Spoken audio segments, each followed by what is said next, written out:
Hey everyone, this one's going to be a fun one as we discuss the tools that can help you with your level design.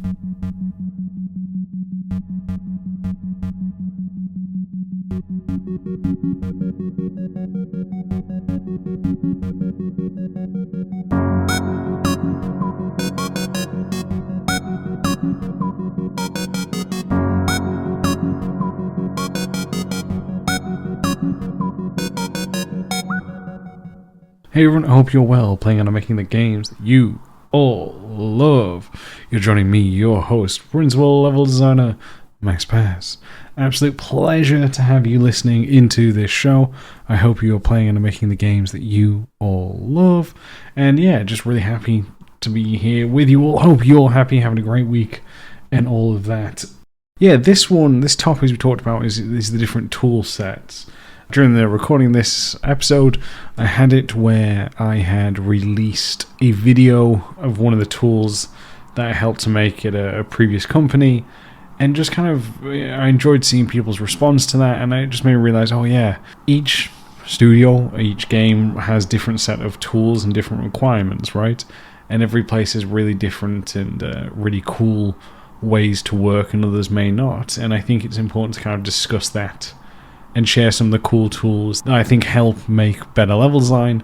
And when I refer to better level design, it's not just necessarily that of quality in the level, but also the speed that we make it in, the unification for the overall vision for the whole team, and saving time as well for us, which really this is the important thing for it. So yeah, I'll go through a few of these. Obviously some things I can't go into too much detail in terms of how they're done for obvious reasons, NDAs, but just things that I've seen that are common throughout, and just want to share that more than anything like super special. And when I say common, I think it's more common from what people have seen, and we're seeing more of it be released, but I think it's important to go through. But first, let's have a quick word from today's sponsor.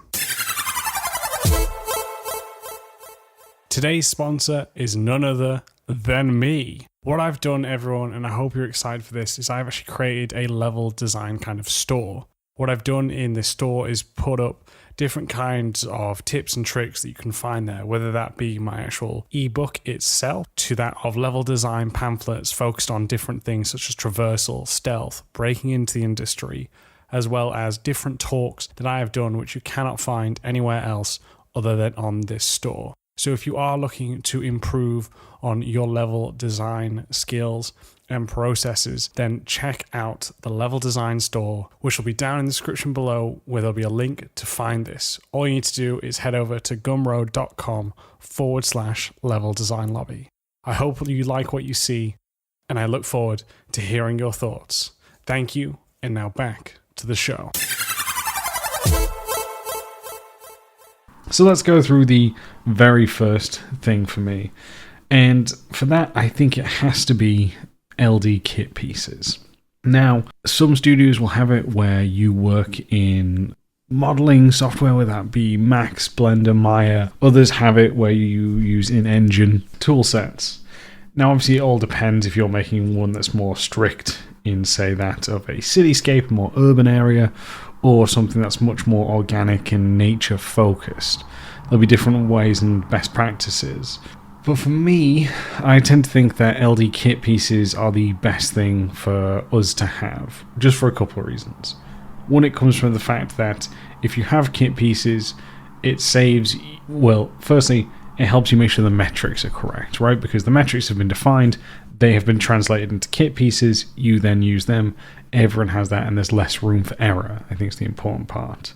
The second thing is, it's something where you don't have to spend time worrying about something looking good. Now, every studio is different, where how much detail they really want you to put into the block out. It can really change from something that's much more minute and really focused on selling the overall area itself, or it can be a bit more abstract and loosey-goosey, allowing for us to focus more on the elements of the flow. That will be defined by the studio.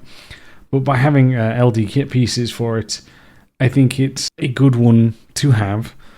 On that, with not just we mentioned there, but obviously it unifies that of the team's work, as we're going to see people making it clear what they're using, and helps to make sure that all levels look very similar.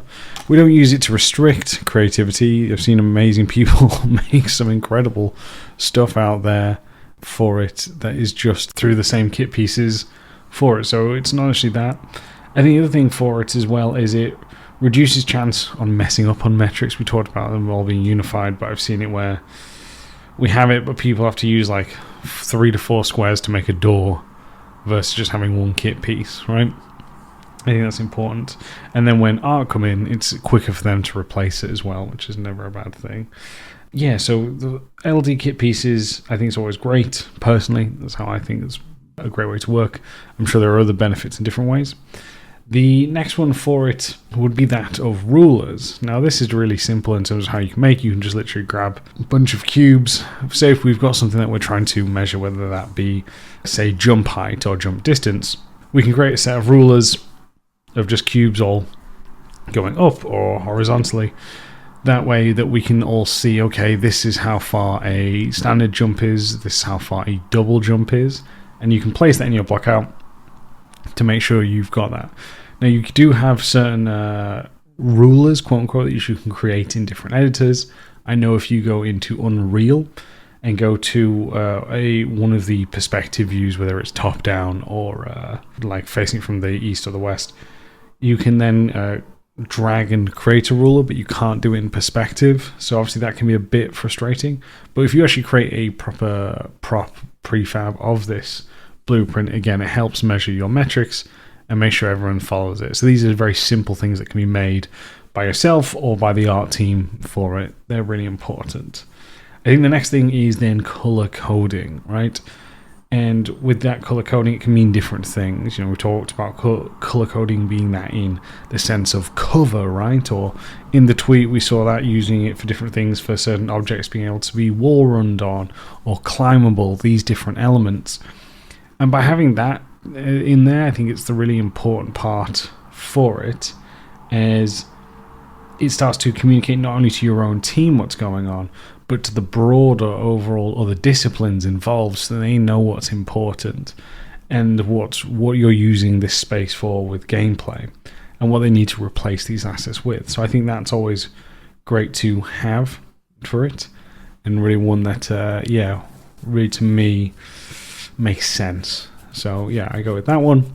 I think from that point then, we have to talk about that of splines. Now, splines can be used for many different things. I've seen them. I believe there's a video released for, I think it was Assassin's Creed Unity. Their whole like building street tool was when you drag this spline, it would create all these different buildings across it. And then you could choose and specify what buildings they were, change the roofs. Really incredible tech for that, for it. But we use splines slightly differently as LDs.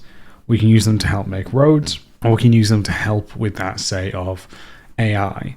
Now, AI can be that of cars driving, what routes they'll take, or that of enemy patrol paths. And I've seen it where we just create points, but I think a really important one is to have a spline, which then you can add points, tweak different things there. So that one to me is a really important one to have for it. I think it's a very, like I said, I've seen it just do points itself, but I think splines just, again, easier to just go in and you can visually connect what points are connected to which patrol. I think that's very important. At Level Design Lobby, we believe everybody has a story to tell. Hobbyist or student, freelancer or veteran, we made it our mission to unite those who share our passion for creating and developing great games. Thanks to our generous Patreon backers, we've been able to do just that. So if you've already pledged your support, thank you. If not, you too can ensure the future of Level Design Lobby, helping us to create even more exciting content, collaborations, interviews, and much more. With awesome perks and rewards, whether you're a seasoned professional or just getting started, you're sure to find something for you. Want to share tips, tricks, and advice with passionate, like-minded developers? Our awesome community Discord has you covered. Fancy practicing your level design, creating strong portfolio content, and having fun? Then try our level design weekends. Or perhaps you want to individually discuss your work, hone your skills, or level up your career? Then consider our one-on-one mentorships.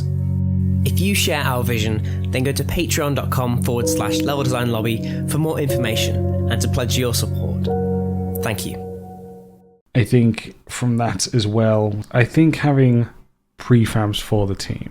Now this one's a lot vaguer, but like I said, each game holds different problems in how you're trying to make, right? And I think that you'll understand which prefabs will be needed. So that can be prefabs in nodes, or that's of actual prefabs for different kind of gameplay elements as well. That's a really important one to get. Collision volumes, right, with nav mesh or cover. I've seen it where in Division, first we had to place the actual cover. It wasn't baked into the actual props. Eventually, that's why I think prefabs are important. You can take, say, a cover block, which you can scale, changes color depending on which low cover, high cover. It has the cover built into it, and then it has certain AI movements like vaulting points over it, elements like that. So that's what I'm talking about with specifics of prefabs. But yeah, cover generation, right? I say there's cover rails we use originally on Division for it. But one of the things I think is that I'm seeing more and more in different games is elements of, say, that of like cover volumes, right? Where you can drag out a volume and then it'll generate cover in the area as long as it follows the metrics. That is super quick and super useful for us as well. I think another important thing is making sure that we can jump into the game super quickly. I think that's always one of the biggest things and one of the biggest challenges I've seen on multiple projects.